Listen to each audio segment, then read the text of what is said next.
Is it hard to make decisions? Do you prefer to stay in the background? Do you avoid giving your opinion? Do you let others make all the decisions? Are you feeling passive? In this video, you will discover why it's hard to make decisions and what to do about it. Welcome back to our Change How You Think weekly video podcast. If you would like to hear from us every week, then subscribe to our videos on YouTube or click on the weekly video tab at the top of this webpage. Fill in the subscription form and you'll get our free self-assessment ebook, Healthy Moods, along with your choice of mental, spiritual, or relationship information. When God created mankind, He gave us a free will, the ability to choose. He wanted us to make choices and decide how to live our lives. He wanted to guide us, not control us. This ability was another characteristic of being in the image of God.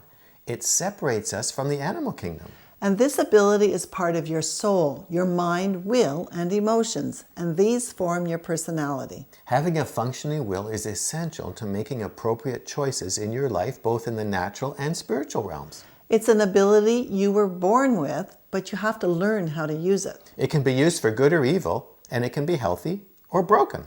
Our personal wills can be weakened or even broken by painful life events. We can be so worn down that we're unable to make any constructive decisions and end up feeling stuck.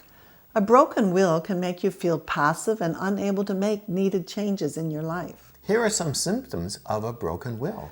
You have trouble making decisions and you're always waiting for someone else to decide for you. You may feel like a victim at the mercy of other people's choices. You have trouble following through with your decisions and fall back on old behavior patterns. It's like you're an empty glove. Without a will, you're unable to do anything. But when you have a healed will, the glove is filled with a hand and you can work together with God.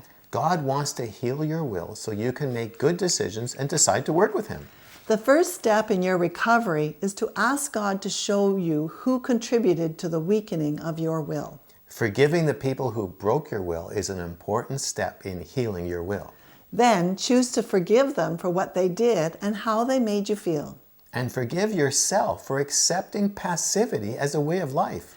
Then ask God to heal and strengthen your will so you can feel strong enough to make choices for yourself. Over the next few weeks, watch for a gradual increase in your motivation and ability to make decisions and follow through on them.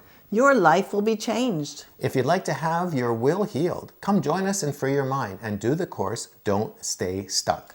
Free Your Mind is an online self-study program that will help you change how you think.